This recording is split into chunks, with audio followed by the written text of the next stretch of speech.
yan? Karakantaan mo sa na yan. Karakaltaan mo sa na yan. Karakantaan mo sana yan. Sa radyo natin FM Naga.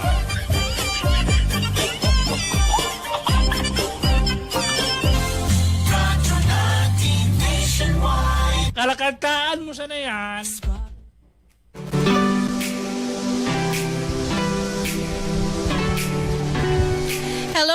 Hello at magandang morning sa inyong lahat, sa lahat ng kikinig sa atin ngayon sa 89.5 radyo natin nationwide in Naga City, at sa lahat ng nakakapanood sa ating live ngayon sa aming FB page, radyo natin 89.5 Naga. Naririto po ngayon ang nag-iisa niyong kumari sa ere, walang iba kundi si Mama Jana, para sa ating espesyal na programang Usapang M, kung saan dahil nagse-celebrate tayo ngayon ng ating Dental Awareness Month, meron tayong bisita sa ating station na magbibigay ng linaw sa ating mga katanungan tungkol sa ngipin. Ayan, at nako, tiyak na magiging masaya ang usapan ngayon dahil usapang bibig.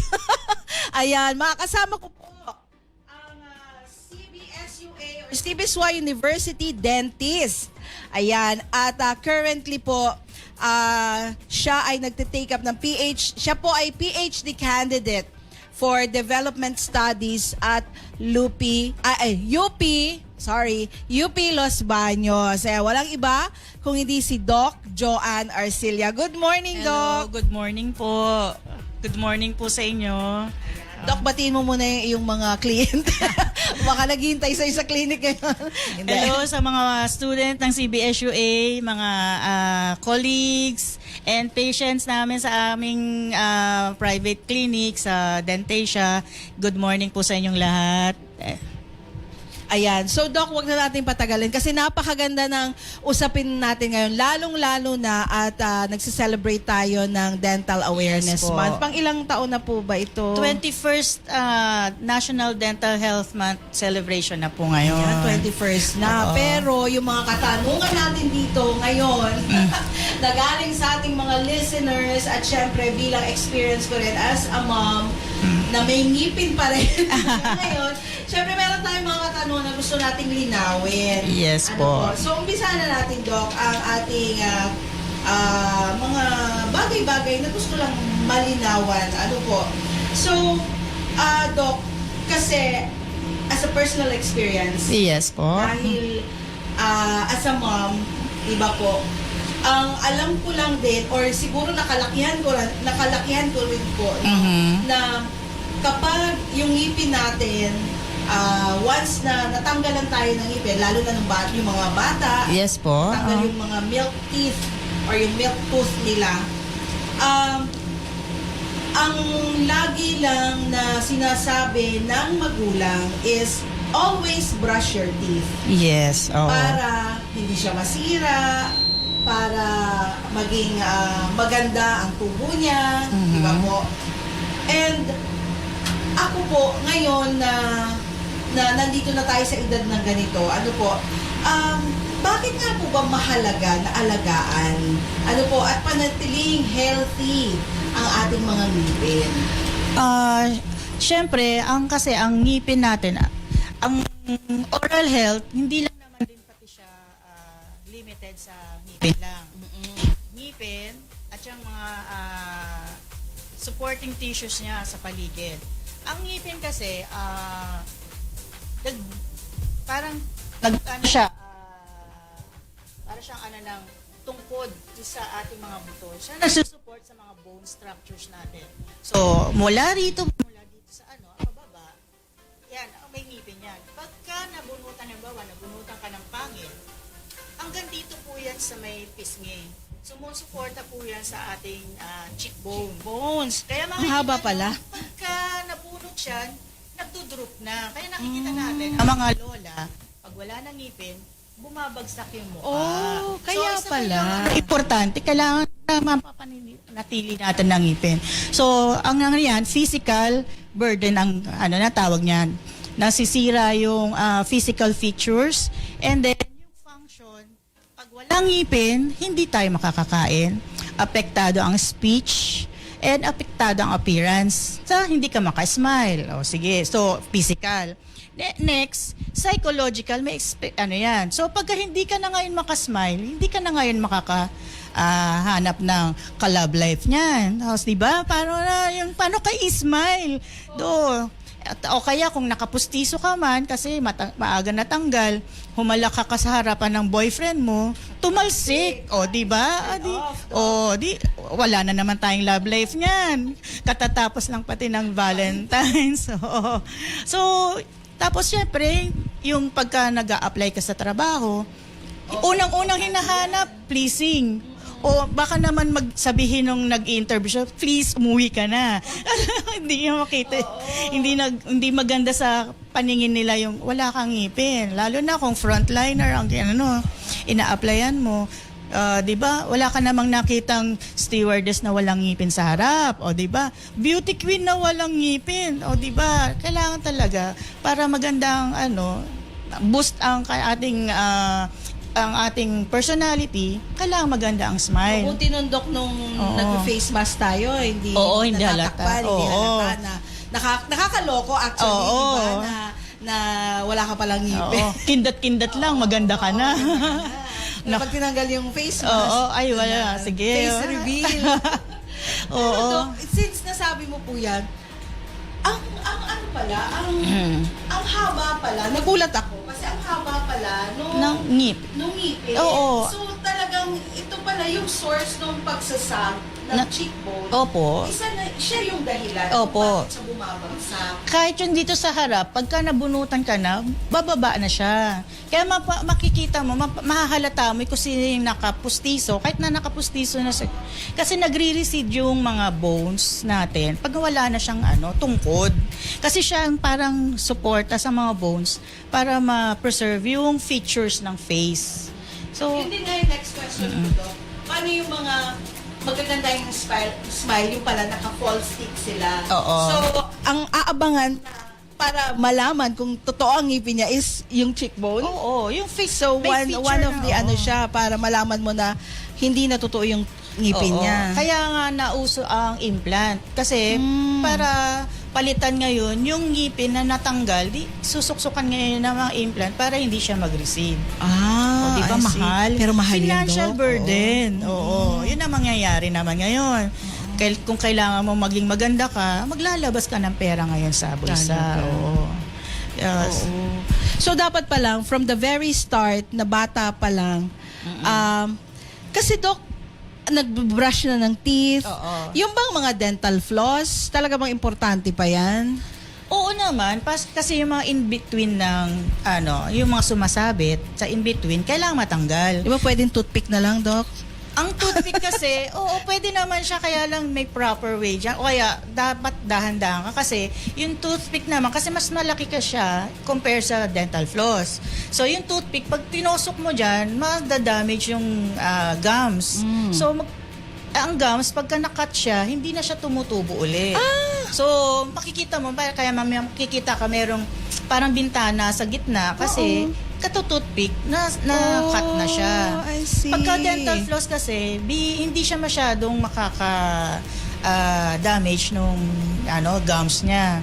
So, ang gums pa naman, pagka nakat na siya, di syempre may bintana na doon sa pagitan ng dalawang ngipin mo, papasukan na ngayon ng dumi, lalo na ngayong magkakos ng So, meaning to say, Dok, mga kapartner ha, talaga ito, first time ko to na parang napag-isip-isipan ko ha. So, meaning to say, Doc, yung mga in-between sa ngipin natin, may may tissue? Oo. May tissues siya, na yung part ng gums. Oo. Akala ko, dikit-dikit lang talaga yung mga teeth. Hindi, kasi halimbawa, yung dalawang magkadikit na teeth, sa baba niya may parang triangle. Opo, oo. Gums pa yun, di ba? Pag kayo tinusok mo ng toothpick, masisira yun.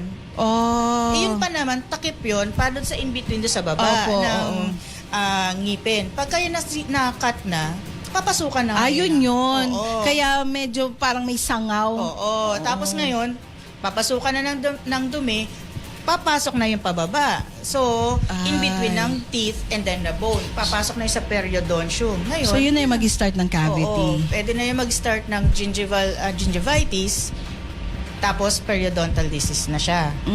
Maglulusin na yung ngipin kasi in between ng ngipin at saka ng gums, papasok sa periodontium yung bacteria.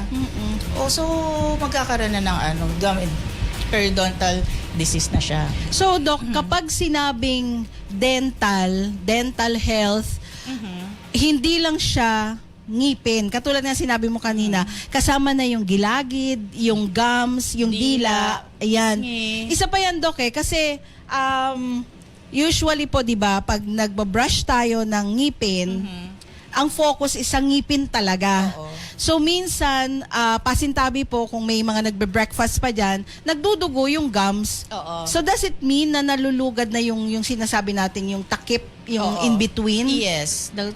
Kasi siguro mali ang choice ng toothbrush. Kasi dapat pinipili natin yung pinakamalambot.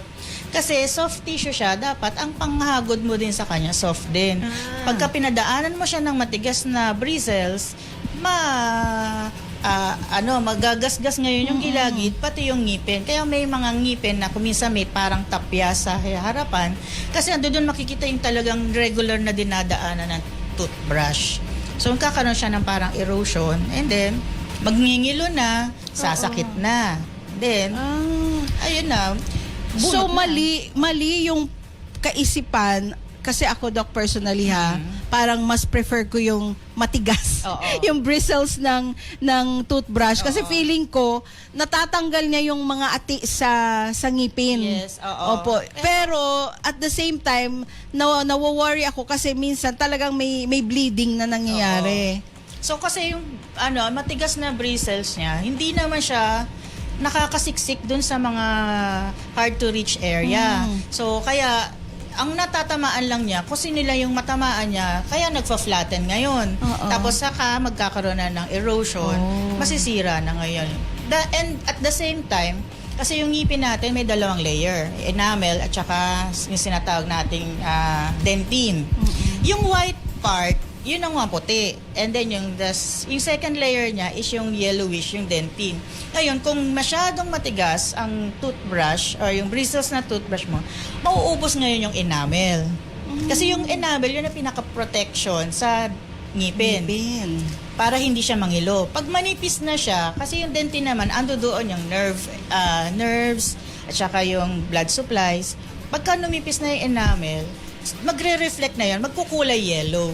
So, lalo ngayong, ibis na pumuti siya, lalo siyang naninilaw. Kaya, mas maganda pa rin, soft lang, para hindi siya nasisira yung enamel area ng ngipin.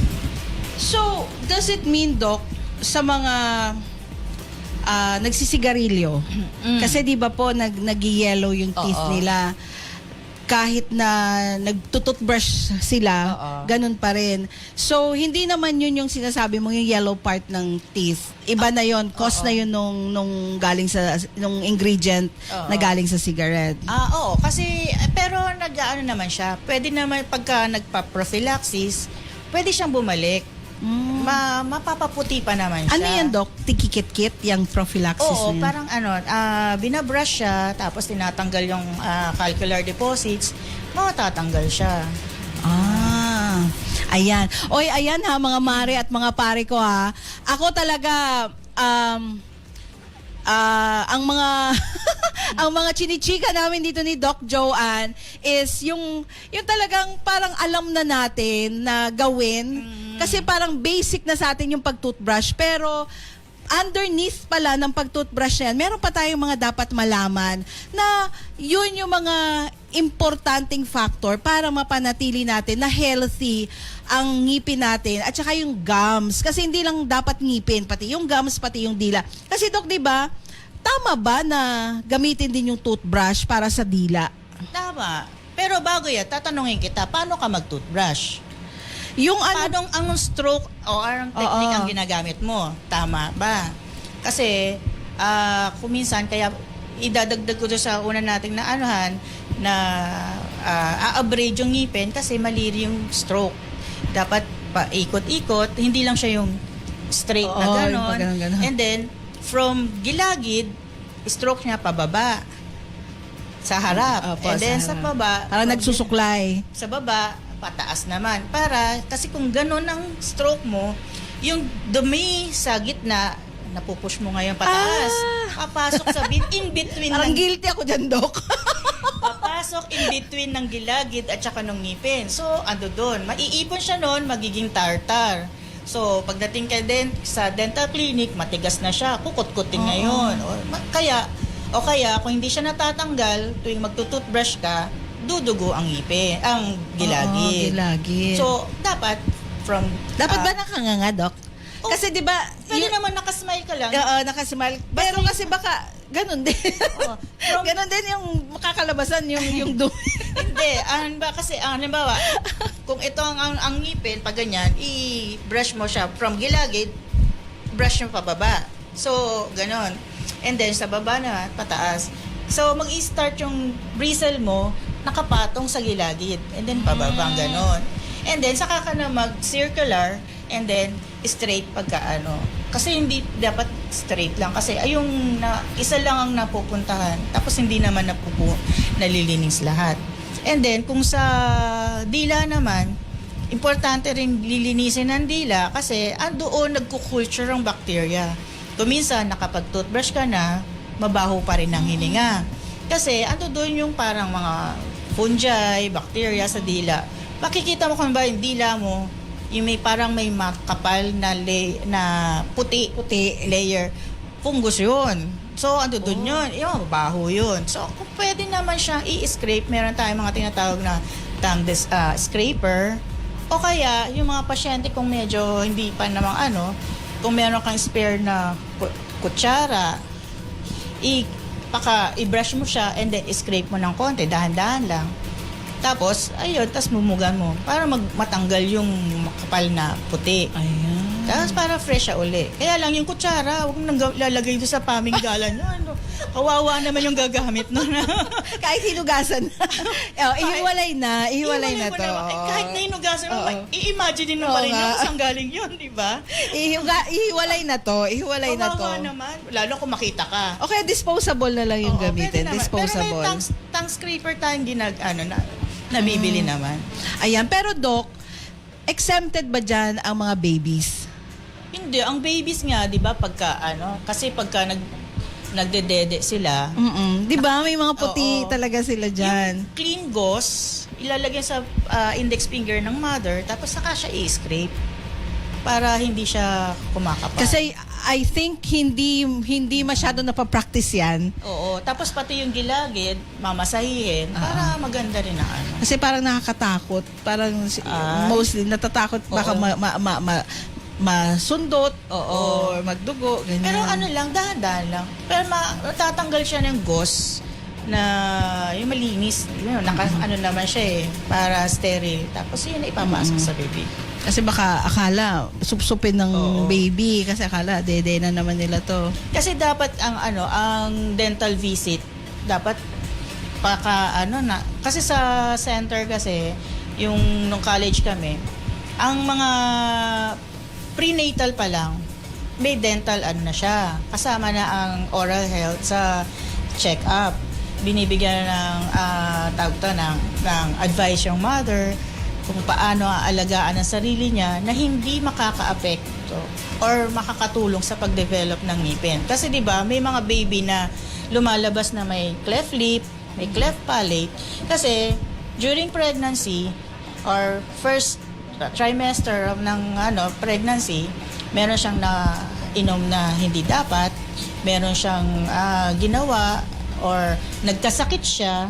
So it will affect the development ng bibig ng bata. So, ang paglabas, may bingot or cleft ang palate niya. So, from pregnancy, pagkapanganak, paglabas ng baby, check up uli para malinis, ma-advise ng mother na malinis ang bibig ng baby. And then, habang lumalaki, at the same, ang advantage din yun, yung baby, paglaki niya, hindi siya takot ngayon sa dentist. Hindi katulad kasi, Opo. usually ginagawa kami panakot. Sige, ang likot-likot mo, dadalhin kita kay doktora. O, i-injection ng ni doktora. Ngayon, pag kailangan ngayon niya ng treatment, nasa pinto pa lang, Pahirapan. ay tumatakbo na. O, tapos saka doon maghahabulan ng dustpan. Diyos ko, yung may mga doon nagkukurutan sa dental chair, di ba? Parang ano.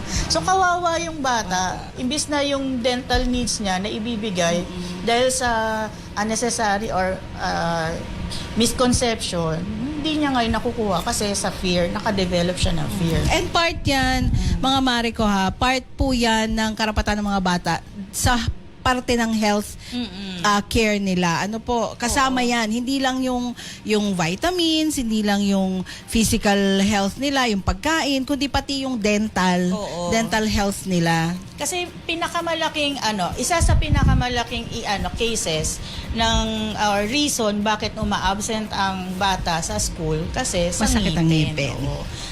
Kahit sa recognized siya ng World Health Organization, one of the top reasons kung bakit ng absenteeism. Okay. So yung question ko nasagot na, yung sunod na question ko na anong edad ba or saan ba dapat simulan yung pag-aalaga ng ngipin? So from infancy, Yeah. dapat yung paglinis-linis na ng dila, yung katulad na mention ni Doc kanina, dapat ginagawa na. And wag nating gawing panakot sina Doc.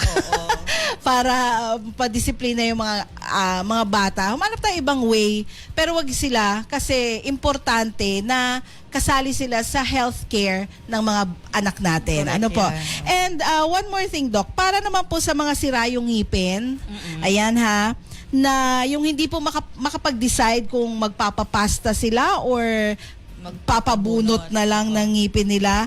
Ano po ba yung kaibahan ng dalawang proseso? Ang bunot kasi, binibigay lang yan or ginagawa lang yan pagka hindi na pwedeng i-save yung ngipin. So, pinaka-last resort na siya. Kasi permanent na ang effect ng tooth extraction. Like yung pudpud na talaga yung sira na yung ngipin niya. Pagka wala ka na talagang magawang way para i-save siya, saka lang bubunutin. So, ang pasta naman ngayon, kasi ginagawa siya, halimbawa kung medyo okay pa, maliit pa lang siya, mas magandang pastahan na siya kasi tatanggalin mo na yung bulok ng ngipin. Pag natanggal na siya, tas pastahan mo siya, hindi na ngayon magpo-progress, hindi na siya tutuloy unless na matanggal ulit yung pasta. Ma-expose siya ulit sa oral environment, sa laway na may pagkain, tapos hindi na toothbrush, bacteria, ano yung acid ngayon. Tapos mabubulok na naman ang ngipin. So, kaya yung may misconception nga kasi pagka nagpunta ako kay doktora, nagpapasta ako, pinalaki lang ang butas ng ngipin ko. Hindi. Kaya siya malaki yung butas niya kasi tinanggal lahat yung necrotic tissue, lahat ng bulok ng ngipin, tinanggal. Tapos saka siya papalitan ngayon para hindi na siya tumuloy, mabulok uli. Ayun.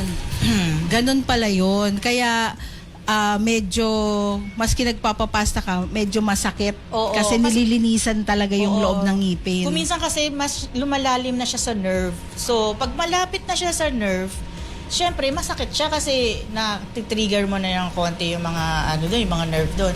And kung hindi naman siya mapastahan, malapit na nga siya sa nerve, mag-penetrate yung caries doon sa nerve, mas malaking problema. Kasi infection na yun, may infect na yung pulp tissue niya, diretso na yun hanggang doon sa pinakadulo, yung periodontium na, and then nagkakaroon na ng infection sa bone, and then sa soft tissue niya hanggang sa magkaroon na ng infection sa buong parte na to. Halimbawa kung sa taas, magkakaroon na ng cellulitis na, magkakaroon na ng gano'n. And then pagka naging severe, papasukin na yung sinus, then alam nyo naman dito sa parting to, base na ng brain yan. So pagka yung infection mo umakyat pa doon, sunod nun brain na, o di meningitis na. So ganun siya, parang nagiging domino. So sa umpisa pa lang, may connect na lang siya. Oo, kaya sabi nga, hindi lang siya ngipin. Ang malaki ang connection niya sa general health. kasi nga 'di ba po, pag masakit ang ngipin mo, masakit ang ulo. Oo. Sumasakit ang ulo. And Doc, paano po yung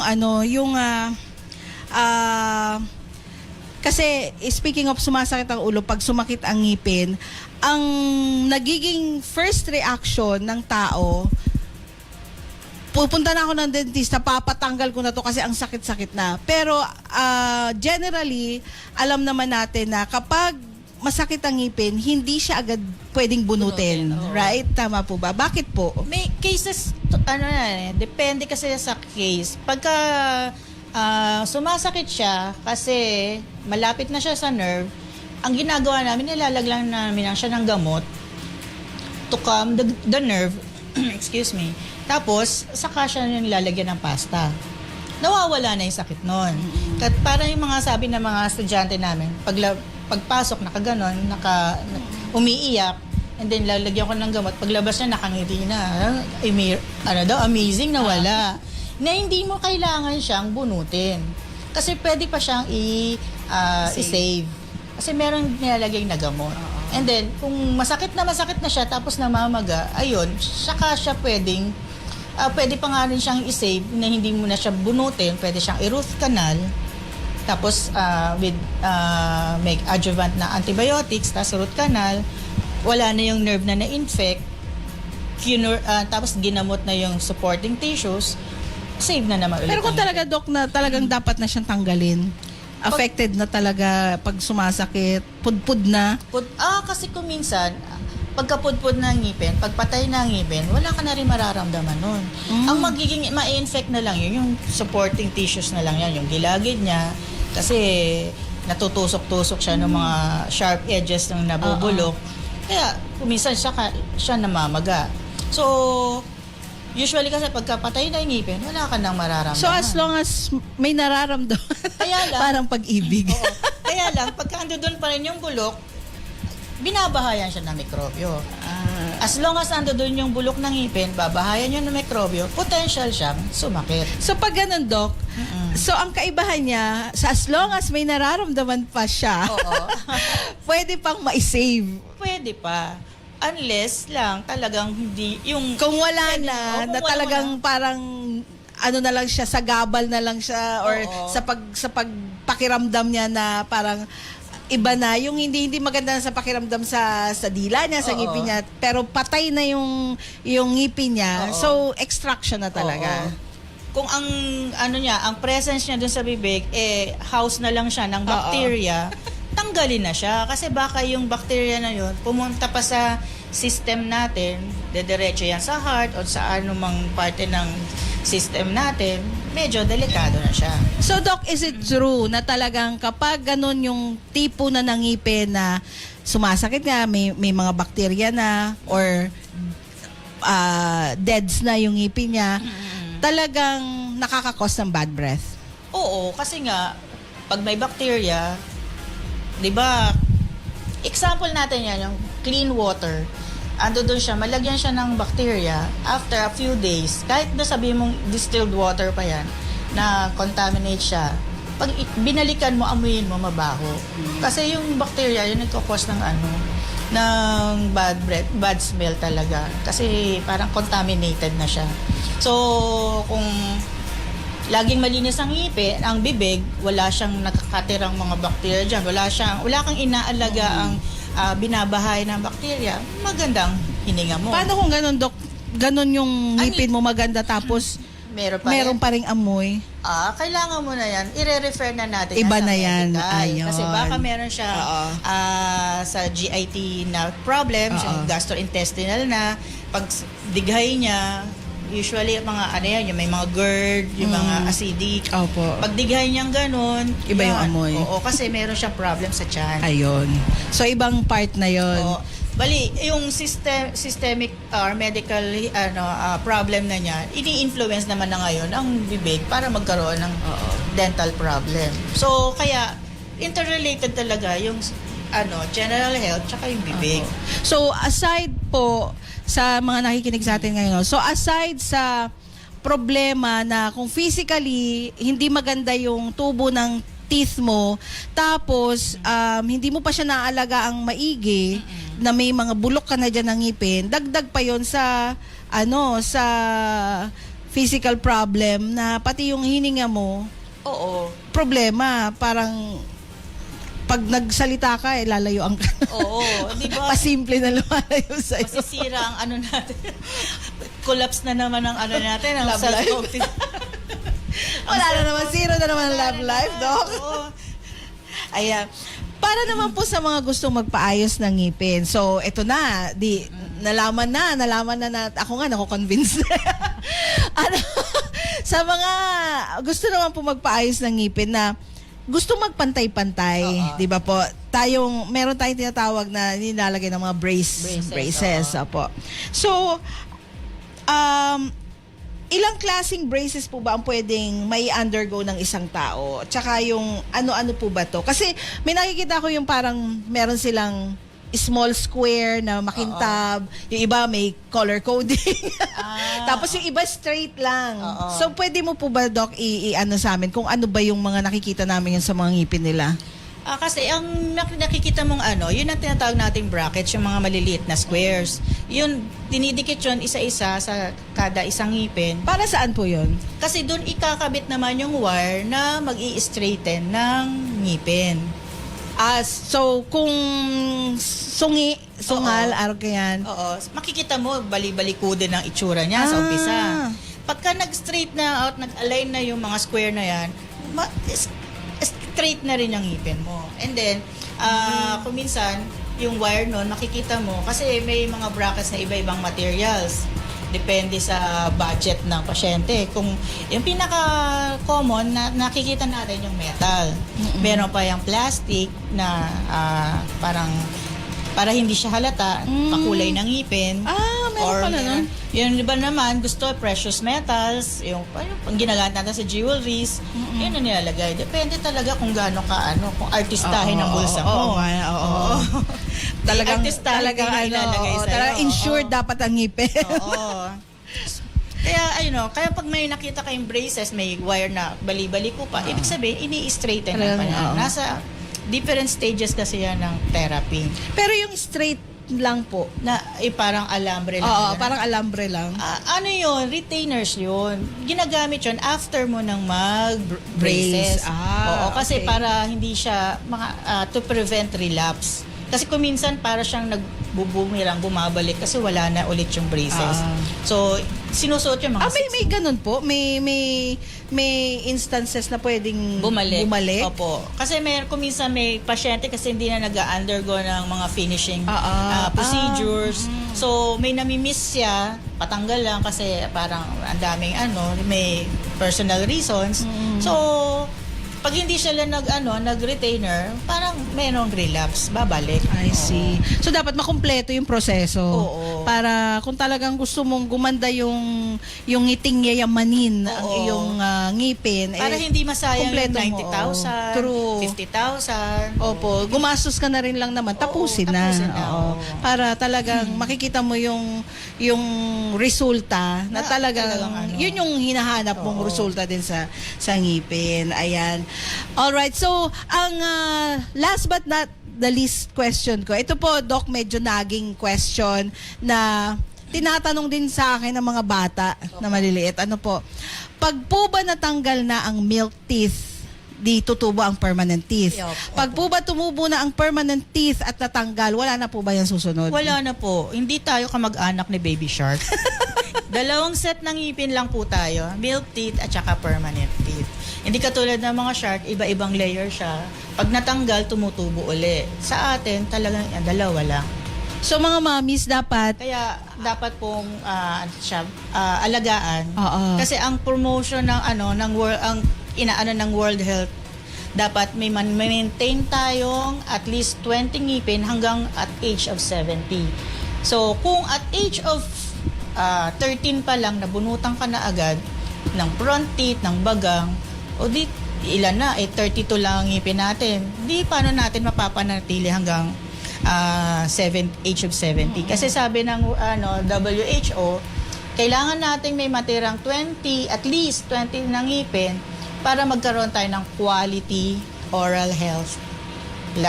oral health, quality of life, parang ganon. Ayan. So yung mga mommies natin dapat hindi naman parang 24 oras bantayan, pero at least aware tayo, lalo na sa mga anak natin na milk teeth pa lang, kung natanggal yan, dapat may kasunod na siyang tutubo. Kasunod siya talaga. Oo. And ingatan na yan kasi pag yan nasira pa, Wala nang kapalitan. wala na. Kasi usually pati ang mga bata, kung makikita natin, 'di ba po, laging may mga sira yung ngipin dahil sa candy, sa ano, hindi sila masyadong nafo-focusan sa dental health, yun sa pag-toothbrush. So pag yan pag permanent teeth na pala yan at yan ang nasira, naku, wala na. Forever na yan, wala na. Hindi natin pwede rin isisi ng buong buo sa candy yung pagkasira ng ngipin. Kasi may dalawang element yan para magkaroon ng dental caries. Bacteria at saka sweets or carbohydrates. Pag may bacteria at saka nagsama yon, yung bacteria kasi parang nag-feed siya sa carbohydrates para to release acids. Yung acid naman yon, tapos matagal na hindi nalinis ng ngipin, so nag-release ng acid, yun ngayon nasisira ng ngipin. Yung acid, hindi yung candy. Hindi yung candy. Oh, mga bata, yehey! So, kung may bacteria ang ngipin mo, mabaho yung hininga mo. Tapos may sugar or carbohydrates, saka siya magkakaroon ng acid. Pero pag wala namang sugar, bacteria, bad breath. Pero kailangan linisin. Kailangan mo nang linisin yon. Pero kung kumain ka ng candy, wala ka namang bacteria, hindi na masyadong makaka-create ng acid. So, in time, pag nagkaroon naman ng bacteria ang ngipin mo kasi dumumi na, kumain ka na, may pinasok ka na madumi, may bacteria ngayon, nag-culture, yun, saka kaya magkakaroon. So, dalawa yun. Pag wala yung isa doon, walang dental caries. Kasi lagi nasisisi ang candy. Oo. Oy, candy ka kasi ng candy. Huwag ka na mag-candy. Kawawa na yung sabi bata. ko Hindi nga na ng mga enjoy yung pagkabata niya ng pagkain ng candy. Yung mga nag-celebrate ng Valentine's, maraming chocolate, mag-toothbrush para hindi masira ang ngipin. Tama. Oo, para sa susunod na taon, may ngipin ka ulit pag date mo. Ayan, oo, tama na. Para yung confidence level mo nandun pa rin. Oo. And ito na talaga, Doc, last na to. Kasi kanina nagkukwentuhan tayo before tayo mag-on air. With regards sa yung sa mga yung sa mga soko, yung with identifying kung ano na yung edad, kasi minsan 'di ba paano nila nalaman na nasa ganitong age na tong yung victim kung hindi na nila nakikilala, ganon. Oo. Kasi ang May kinalaman pala ang ngipin doon, Doc. ang ngipin kasi halimbawa may victim siya na wala nang identifying, wala nang fingerprints, wala nang DNA, lalo na yung mga victim ng fire at saka yung mga nalunod baga. Ang nagiging identifying na lang yung bibig, yung sa ngipin. Kasi parang siya ang sa lahat ng parte ng katawan natin, siya ang pinakahuling nasisira o kaya na decompose. So kung minsan, 'di ba, may mga excavate pa, buo pa yung ngipin. So makikita doon, halimbawa, may kulang-kulang ng ngipin. Kung ano doon pa yung pustiso, identify ito si ganito. Tapos may dental record from your dentist, i-compare, ma-identify ka. Or kung yung bata, para to estimate kung ilang taon na, kung ano na yung nakalabas ng ngipin, and then yung papalabas ng ngipin from sa bone, makikita yon pagka in x-ray. Ito, ganito. Halimbawa, meron na siyang dalawang, yung 4 na 6 first molar pa lang ang nando doon. Probably, yung bata na yun 6 years old. Kasi tumutubo yung first molar 6 years old. I see. O kaya nawala na siya ng ngipin, tapos patubo yung dalawang ngipin sa harap, tsaka sa taas at sa baba, probably 6 to 7 siya. Parang ganon. May-estimate siya. And then, yung parang shape ng mandible, tsaka yung ng yun, para sa identifying features din yan from male and female. Parang ganon. So ang galing, 'di ba po? Napaka-importante talaga ng ngipin natin kasi buhay o hindi na, 'di ba? Tayo parang makikita pa or ma-identify pa tayo kung basta may mga identifiers tayo na sa ngipin makukuha. Oo. Ayan. Naku, Doc, maraming thank you. Ang dami ko natutunan ngayong araw na to. Actually, yung mga tanong na yan, mga tinanong-tanong ko yan sa mga kapitbahay. yung mga nakakausap ko po. And kasama na yung mga personal na na question ko na akala kasi natin simpleng bagay lang yung pag-alaga ng ngipin. Tama na yung pag-toothbrush, yung pag-gargle, pero may mga bagay-bagay na dapat nating mas alamin para mas maingatan natin yung ating mga ngipin. And yung iba po pala, Doc, naku, munti ko na makalimutan, naglalagay ng asin pag masakit yung ngipin nila. Nakakatulong po ba talaga yon? Hindi ko alam sa kanya. Pero alam ko kasi ang asin kasi antibacterial siya. So, pwede siyang yung lasa niya, ma-divert yung attention mo dun sa lasa, wala na yung sakit, kalimutan mo. Pero dapat talaga tanggalin yung bacteria. Tapos lagyan ng gamot talaga para hindi na siya Oo, kasi yun yung nagkokos talaga. Tsaka yun yung nagkokos na para sumakit ang ngipin mo, tsaka para masira ng tuluyan, yung bacteria. So, So, Doc, imbitahan mo naman po sila kung saan kanila pwedeng puntahan in case na gusto nilang magpa-check ng ngipin or gusto nilang magpa-extract, magpa-brace. Saan ka po namin pwedeng dumugin, Doc? So mga estudyante ng anyway, ang CBSUA Infirmary naman, hindi kami nagtatanggi ng pasyente. But ang priority ng CBSUA Infirmary is students and employees and their dependents. And then we also give nagbubukas kami ng window sa community. So kasi kung kailangan na, hindi By na appointment po ba? Opo, kasi pero kung emergency cases, halimbawa talagang masakit na, andiyan ka lang naman, malapit, pwede, hindi na kami nag-aan ng appointment. Pero pagka talagang treatment for restoration, pasta, or other dental procedure, mas maganda pong naka-schedule, naka-appointment. Kasi para maiwasan po yung nag-overlap kasi kahit na wala na ang pandemic, syempre para pa rin, safety ng pasyente tsaka ng Paano po makakapag-set ng appointment sa inyo? Yung sa private clinic po namin, meron kaming FB page. Dentasia ang pangalan ng clinic namin. Pwede kang i-message doon to set ng appointment, to request appointment. Sa CBSUA naman po, pwede kayo mag-visit sa amin or visit yung FB page ng Central Bicol, CBSUA Health Services. Pwede rin naman kung consultation kasi nagsasagot po ako sa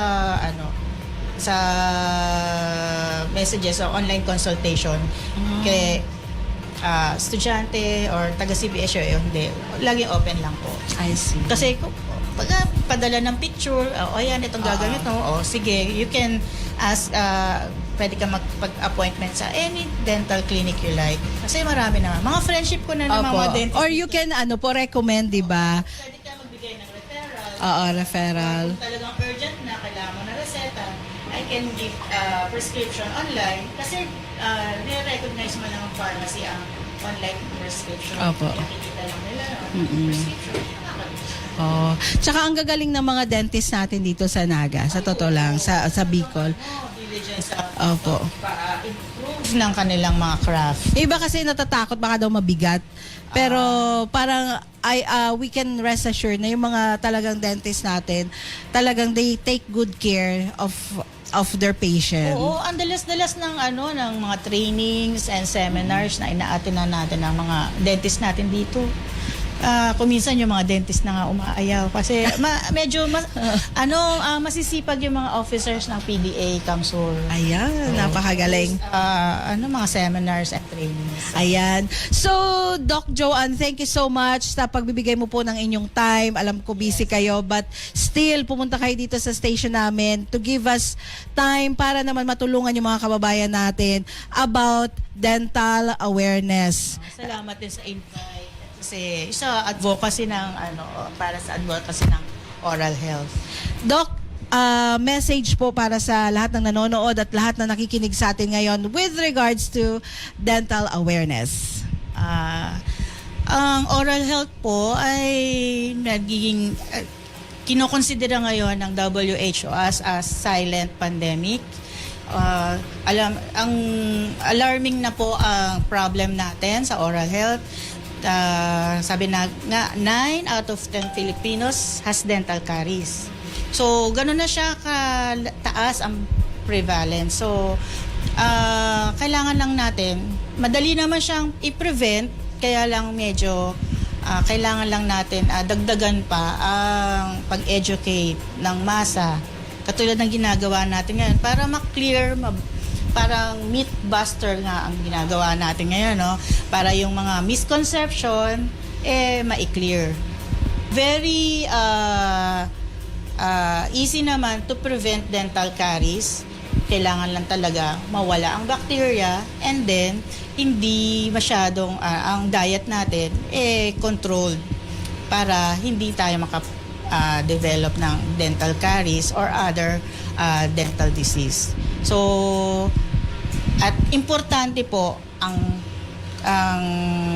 role ng family para i-promote ito. So, dapat po, kasi ang dental problem, hindi siya problema ng gobyerno, problema ko, problema lang ng eskwelahan, problema po ito ng buong komunidad.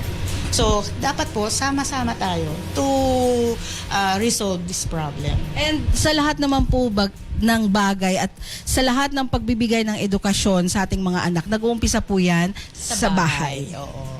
Sa family. Unang teacher, mommy. Oo. So, sa family natin. So, kaya po, kung ano yung kinakaluwasan ng mga anak natin, physically, mentally, tayo po'y nagturo nun. Diba? Kaya nga, kung takot ang bata sa dentista, definite. As usually niyan, takot din yung nanay. Ganun po ba yun? Ayan. Doc, before we go, ayan, dahil may pa pre-Valentine, ang aming station manager, ayan, meron po tayong simple Valentine memento para sa'yo. Ayan. Ayan, habang kinukuha, pasalamat po tayo sa lahat na nakikinig. Once again, sa lahat ng nanonood po sa aming FB page. Ayan, nakikinig po ng live or nanonood ng live sa aming FB page, Radyo Natin 89.5 Naga. Thank you so much po. Pa-like, pa-share na lang po kasi talagang napakaganda ng napag-usapan namin ni Doc Joanne ngayon. And para yan sa ating lahat, para sa ngipin natin. Ayan. And, ayan. Doc, that is for you. Thank you so much, Doc. Salamat. Ayan, maraming salamat po sa pagbisita sa amin dito ngayon. Sa ulitin. Opo, Doc. Doc, bigyan mo kami ng time uli. Oo. Ayan. Pati discount. Ayan. Pati discount. Ayan, parang gusto ko yun. Thank you so much, Doc. And again, this is our Dr. Doc Joanne Arcilia dito po sa radyo natin 89.5 Naga para sa Dental Awareness Month. Thank you so much, Doc. Thank you very much po.